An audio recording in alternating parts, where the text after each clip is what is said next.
School trip return. गर्मियों की छुट्टियों में स्कूल की ट्रिप पे सब बच्चे पूरे जोश में थे। बस के अंदर मस्ती हो रही थी और गाने गूंज रहे थे। वो लोग मजा करते हुए जा रहे थे, पर तभी अचानक एक आदमी बस के सामने आ गया। ड्राइवर ने जोर से ब्रेक मारी और बस झटके से रुक गई। सब बच्चे और टीचर्स आगे की ओर गिर पड़े और कुछ को तो चोट भी लगी। लेकिन जब सबने बाहर देखा तो दूर दूर तक कोई नहीं था। सब लोग ड्राइवर पर चिल्लाने लगे, लेकिन ड्राइवर यही कहता रहा कि उसने सामने किसी को देखा था। मदन बस से नीचे उतरा और इधर उधर देखने लगा। तभी उसे ऐसे लगा जैसे कोई उसके कान में बहुत तेज चीखा है।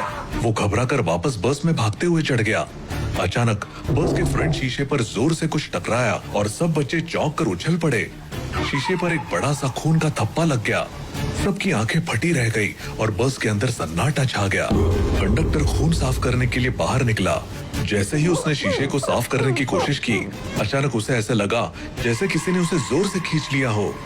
वो चीखता हुआ पीछे की ओर गिर पड़ा और घिसटता हुआ बस के पिछले हिस्से तक पहुंच गया। संगीता ने चीखते हुए कहा, श्यामलाल, क्या हुआ? तुम ठीक तो हो? लेकिन श्यामलाल घबराते हुए बस में चढ़ा और कांपते हुए बोला, मैडम, यहाँ पे कुछ तो है, किसी ने मुझे घसीटा। ड्राइवर ने खुद को संभालते हुए कहा, शांत हो जाओ, मैं खून साफ करके आता हूँ। ड्राइवर ने खून को साफ कर दिया और तभी अचानक मदन की हालत अजीब होने लगी। उसकी आंखें उलटने लगी और शरीर कांपने लगा। ऐसे लग रहा था जैसे उसे मिर्गी का दौरा पड़ गया हो, लेकिन ये उससे भी ज्यादा भयावह था। उसके चेहरे पर एक अजीब सी विकृति आ गई थी, जैसे उस पर कोई भूत सवार हो गया हो। मदन सर ने अचानक अपना सिर बस के फर्श पर जोर जोर से मारना शुरू कर दिया। बच्चों और टीचर्स के चेहरे पर डर साफ दिख रहा था। मदन इधर उधर भागने लगा जैसे कोई जंगली जानवर हो। बस की सीटें नोचने लगा और जो भी उसे रोकने की कोशिश करता उस पर जानवर की तरह चिल्लाने लगता। प्रेम ने हिम्मत जुटाते हुए मदन को पकड़ने की कोशिश की, लेकिन मदन ने उसे जोर से धक्का दे दिया और प्रेम सीटों पर गिर गया। संगीता घबराते हुए बोली, प्रेम, हमें कुछ करना होगा। मदन सर को संभालो। श्यामलाल और ड्राइवर ने मदन सर को काबू करने की कोशिश की, लेकिन वो दोनों को धक्का मारकर फिर से फर्श पर सिर मारने लगा। प्रिया ने बच्चों को पीछे की ओर ढकेलते हुए कहा, बच्चों पीछे हटो, तुम लोगों को चोट लग जाएगी। काफी मशक्कत के बाद श्यामलाल, ड्राइवर और प्रेम ने मिलकर मदन को पकड़ा और उसे रोकने की कोशिश की। मदन बुरी तरह गोल गोल घूम रहा था और चिल्ला रहा था, लेकिन आखिरकार उसे नियंत्रण में लाया गया। सबके चेहरों पर डर और चिंता की लकीरें साफ नजर आ रही थी और माहौल में एक भारी सन्नाटा छा गया था।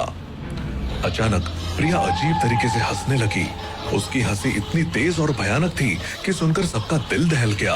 वो बिना रुके हंसी जा रही थी, जिससे उसका गला बैठने लगा। संगीता ने घबरा कर कहा,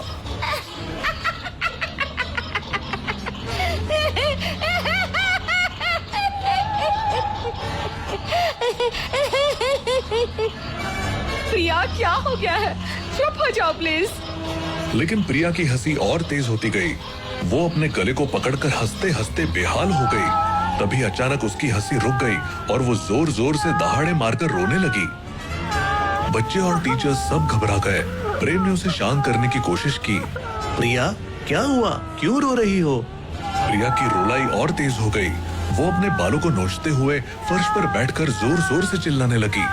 सब उसे शांत करने की कोशिश कर रहे थे, लेकिन कोई फायदा नहीं हुआ। अचानक उसने चुप्पी साध ली। सब हैरान और डरे हुए थे। तभी प्रिया अचानक गुस्से में चिल्लाने लगी, मुझे जाने दो, मैं यहाँ नहीं रह सकती। कहते कहते वो तेजी से बस के दरवाजे की ओर भागी और चलती बस से कूद गई। ड्राइवर ने तुरंत बस रोकी। कंडक्टर और ड्राइवर ने प्रिया को उठाया। वो पूरी तरह घायल हो गई थी, खून बह रहा था, लेकिन अब उनकी आंखों में वही पुरानी प्रिया की झलक थी। प्रिया ने कांपते हुए कहा, मुझे नहीं पता क्या हो गया था, मैं अब ठीक हूँ। सबने राहत की सांस ली और प्रिया को फर्स्ट एड दिया। ड्राइवर ने बस को एक खाली जगह पर रोका ताकि सभी बच्चे और टीचर्स थोड़ा आराम कर सके। जैसे ही बस रुकी तो कुछ लोग बस से बाहर निकलकर हवा खाने लगे, लेकिन तभी कुछ अजीब चीजें होने लगी। सबसे पहले बच्चों ने देखा कि सड़क के दूसरी तरफ से आने वाली गाड़ियां सीधे बस के आर पार जा रही थी, जैसे बस वहां हो ही ना। ये देखकर सबके रोंगटे खड़े हो गए। राज ने डरते हुए कहा, मैम, ये क्या हो रहा है? ये गाड़ियाँ बस के अंदर से कैसे जा रही हैं? बच्चों ने देखा कि सड़क के किनारे के पेड़ अचानक आग में जलने लगे, लेकिन किसी को उसकी गर्मी महसूस नहीं हो रही थी। सबने डर से एक दूसरे को देखा और समझ नहीं पा रहे थे कि क्या करें। प्रेम बस में ही बैठा था। उसने जल्दी से सबको बस में वापस बुलाया। ड्राइवर ने बस स्टार्ट की और तेजी से आगे बढ़ाई। संगीता ने नोटिस किया, उनको चले हुए 4 घंटे हो चुके थे, बल्कि रास्ता सिर्फ 2.5 घंटे का था। संगीता ने कहा, इस ट्रिप में कुछ गड़बड़ है, इसलिए ऐसा करते हैं, यही पास में मेरा गांव है रजबपुर, वहाँ चलते हैं। सबको डर लग रहा था, इसलिए सब राजी हो गए। ड्राइवर ने जोरदार बस भगाई और जरा ही देर में रजबपुर आ भी गया। सामने ही रजबपुर का बोर्ड दिख रहा था। गांव में जाने के लिए बाईं तरफ कच्चे रास्ते पर उतरना था। ड्राइवर बस को मोड़ने ही वाला था कि तभी संगीता ने कहा कि बस सीधी चलाओ, बिल्कुल भी रोकना मत।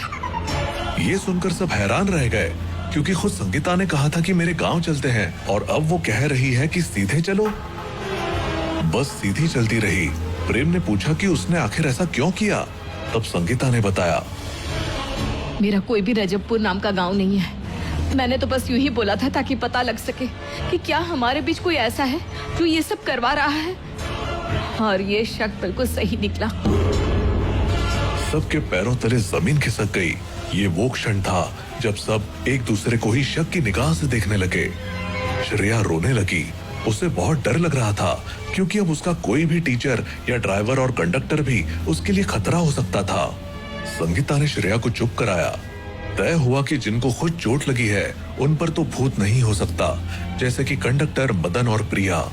बचे हुए टीचर गुस्से में चिल्लाने लगे कि हम भला ऐसा क्यों करेंगे, ये पक्का ड्राइवर ने किया है, वही बस चला रहा है तो पूरा कंट्रोल तो उसके पास है।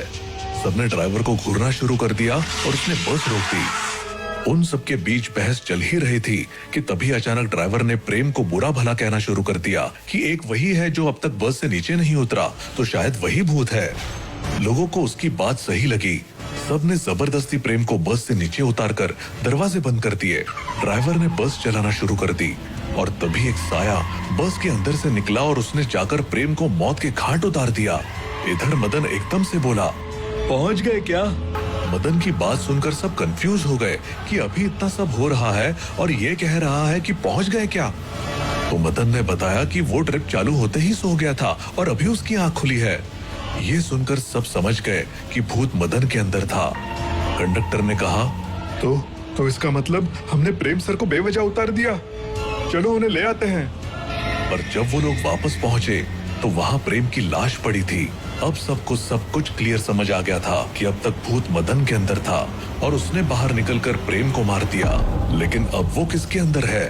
सब एक दूसरे से दूर हो गए। बच्चे खौफ से बिल्कुल चुप बैठे थे। सबने नोटिस किया कि प्रिया की आंखें लाल है। उन्होंने उसे पकड़ लिया और बस से उतारकर एक पेड़ से बांध दिया। प्रिया चिल्लाती रही, लेकिन किसी ने उसकी नहीं सुनी। वो लोग उसके साथ कुछ करते उससे पहले ही मदन और संगीता ने नोटिस किया कंडक्टर मुस्कुरा रहा है। उन्होंने ये बात चुपके से ड्राइवर को भी बताई।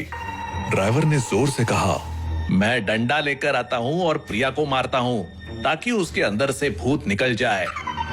ये कहकर ड्राइवर डंडा लेकर आया, लेकिन वो प्रिया की जगह कंडक्टर को मारने लगा और मौका पाते ही कंडक्टर को पकड़कर दूसरे पेड़ से बांध दिया। सबने उससे पूछा कि प्रिया के पकड़े जाने पर तुम इतना मुस्कुरा क्यों रहे हो?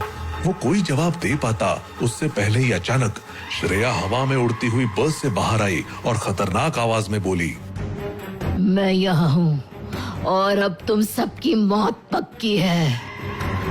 नहीं, बच्ची को छोड़ दो, सिर्फ टीचर लोगों की बात हुई थी।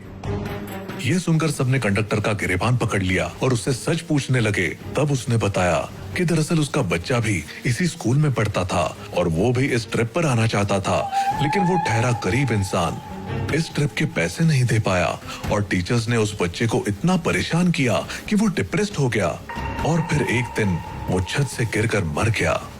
तब उसने टीचर्स को इस ट्रिप पर खत्म करने के लिए एक तांत्रिक की मदद ली। ये भूत उसी का भेजा हुआ था, पर अब ये बेकाबू हो चुका है और उसकी बात पूरी होने से पहले ही श्रेया ने उसका गला पकड़ लिया और उसकी गर्दन धड़ से अलग कर दी। सब चीखते हुए भागने लगे, लेकिन प्रिया बंधी हुई थी। श्रेया ने उसे बीच से 2 हिस्सों में बांट दिया और बाकियों को भी पकड़ पकड़ कर खत्म कर दिया। इसके बाद वो भूत वहां से चला गया और पीछे रह गई बच्चों से भरी बस, और वो भी आसपास पड़ी लाशों के साथ।